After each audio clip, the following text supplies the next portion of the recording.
much motherfucking design on right now. Break it down, bring it back, make it clap. I got 3 old thoughts, new block, where that thing, bitches on my line, you know. Bismillahirrahmanirrahim. Assalamualaikum warahmatullahi wabarakatuh. Terima kasih untuk Bapak dosen Dr. Andas Suryansa Surahman SP MSI yang telah memberikan tugas penyuluhan pertanian kepada saya. Pertama-tama marilah kita panjatkan puji syukur kehadirat Allah Subhanahu wa taala karena berkat dan rahmat hidayahnya kita dapat berkumpul dalam acara penyuluhan pertanian dalam sehat walafiat. Sebelumnya, izinkan saya memperkenalkan diri. Saya atas nama Jamila, mahasiswa dari Universitas Hasanuddin, Fakultas Vokasi, Program Studi Teknologi Produksi Tanaman Pangan.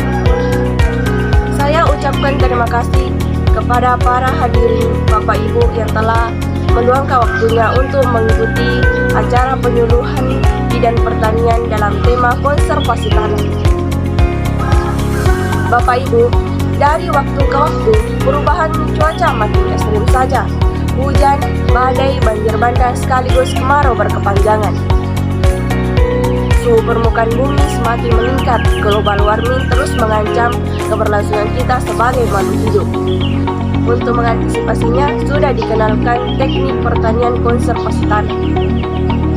Pertanian konservasi tanah adalah sebuah cara praktis yang dipopulerkan Badan Pangan dan Pertanian untuk meningkatkan hasil terutama tanaman di lahan kering, curah hujan yang singkat dan terbatas, serta makin air hujan tidak menentu akibat perubahan cuaca ekstrim.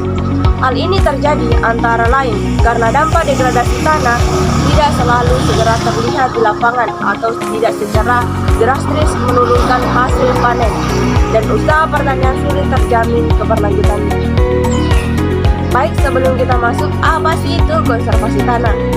Jadi Bapak Ibu pasti sudah menonton berita di TV atau melihat di handphone bahwa terjadi tanah longsor, banjir, kerusakan tanah di berbagai daerah. Kira-kira apa yang menyebabkan tanah longsor, banjir itu terjadi? Jadi yang menyebabkan kerusakan tanah, banjir, tanah longsor itu diakibatkan oleh erosi. Jadi Bapak Ibu sekalian harus mencegahnya atau melakukan namanya konservasi tanah untuk mencegah erosi tersebut. Jadi konservasi tanah adalah serangkaian tindakan yang bertujuan untuk melindungi dan memelihara kualitas serta mencegah kerusakan tanah akibat erosi. Dan upaya konservasi tanah menggunakan teknik seperti yang pertama itu memperbaiki tanah yang rusak, yang kedua itu memelihara dan meningkatkan tanah agar tanah dapat digunakan secara berkelanjutan.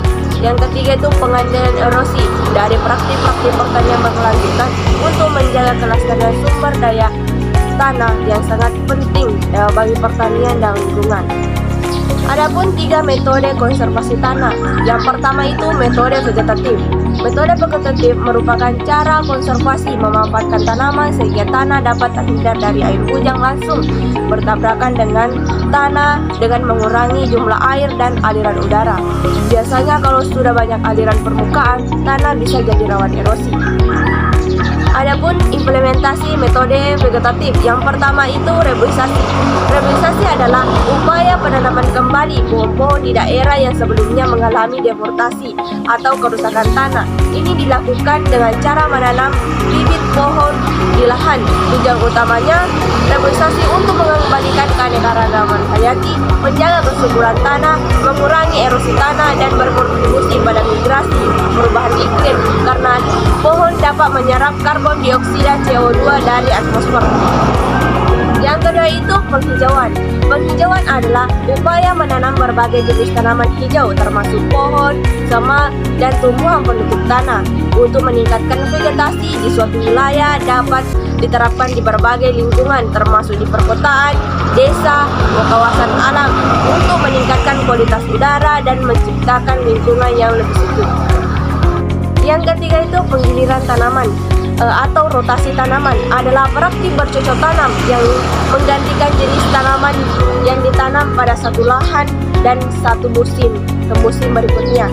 Ini memiliki beberapa manfaat seperti meningkatkan kesuburan tanah dan mengurangi risiko penyakit tanaman. Jadi penggiliran tanaman harus disesuaikan dengan kondisi iklim atau kebutuhan spesifik tanaman yang baik dan membantu meningkatkan hasil panen. Yang keempat itu pertanian multicropping. Pertanian multicropping adalah praktik menanam 2 atau lebih tanaman pada satu lahan dalam satu waktu tanam. Multicropping memerlukan perencanaan yang matang dan pemahaman yang baik tentang kebutuhan dan karakteristik masing-masing tanaman yang akan ditanam. Praktik ini dapat membantu meningkatkan produktivitas lahan pertanian dan diversifikasi hasil tanaman. Yang kelima itu Watani Agroforestry. Watani Agroforestry adalah pendekatan yang menggabungkan tanaman berjenis pohon dengan tanaman pangan pertanian dalam satu lahan. Ini dapat memberikan banyak manfaat seperti meningkatkan kualitas tanah, memberikan perlindungan dari erosi dan berkontribusi pada keberlanjutan lingkungan. Kita masuk yang kedua, yaitu metode mekanik. Metode mekanik merupakan upaya konservasi tanah yang diharapkan mampu mengurangi laju erosi dan memperkecil terjadinya aliran udara di permukaan saluran yang tersedia. Dan implementasi metode mekanik. Yang pertama itu guludan bersaluran. Guludan bersaluran adalah metode pembuatan guludan dan tanah agar tanah bisa dapat mengalir searah garis kontur. Yang kedua itu pembuatan rorak atau parik. Pembuatan parik berbentuk sejajar untuk tujuannya menjebak air atau menyerapkan air. Parik sering digunakan untuk mengatur aliran air seperti irigasi dan pengendalian banjir. Parit ini dapat digunakan untuk mengatur drainase tanah. Kita masuk ke yang ketiga, yaitu metode kimia. Metode konservasi tanah, metode kimia adalah bertujuan untuk menetapkan struktur tanah dengan penambahan bahan kimia. Jadi supaya tanah makin kuat, maka ditambahkan beberapa bahan kimia. Bahan kimianya bisa berasal dari pupuk kompos sehingga dapat meningkatkan stabilitas agregat tanah.